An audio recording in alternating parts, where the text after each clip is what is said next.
So I just rented a GMC Terrain over the weekend. You can Google that if you want to see what a GMC Terrain looks like. I didn't take any pictures of it. Anyways, it did a pretty decent job over the weekend. No issues with it whatsoever. Until this morning I was driving it in the rain. And I drove it through a puddle, and I drove it across a crosswalk. And you know how you have the paint, you know how that when you have road paint and the road paint gets wet, it sometimes gets pretty slippery. So I was driving across a crosswalk at an intersection, and I was only doing, like, at the time that I went across the crosswalk, maybe about 40 kilometers an hour, because I was just accelerating, getting up to the speed limit of 60.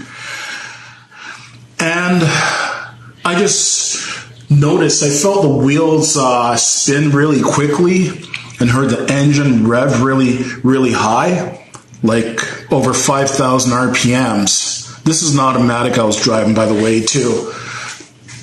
And I was figuring, okay, maybe the wheels caught the crosswalk, the paint on the crosswalk wrong, and started slipping in the wet. And then, so I let up off the gas pedal, and then I went back and put my foot on the gas pedal again, and I could hear the car going to like second gear, and then I was trying to get up to 60, and it revved up to like 5,000 RPMs, and it wouldn't change gears. It wouldn't go into third gear. And then the check engine light came on, and I got a message on the dashboard saying, what was it? Engine power reduced, or something along those lines. Tell me that the engine power has been reduced. So I pulled into a parking lot, and I went to put it in reverse. It wouldn't go into reverse. So I ended up putting it in park, turning off the engine, and turning the engine back on. And you know, when they did turn it back on, it acted normal after that. And I managed to get it to go into reverse, and the car was driving normally and everything. But the check engine light remained on.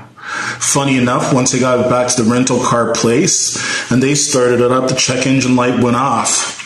Yeah, I'll never buy a North American car. North American cars are junk. From now on, I'll just stick with Toyota or Honda, maybe Mazda, if I ever decide to buy another car.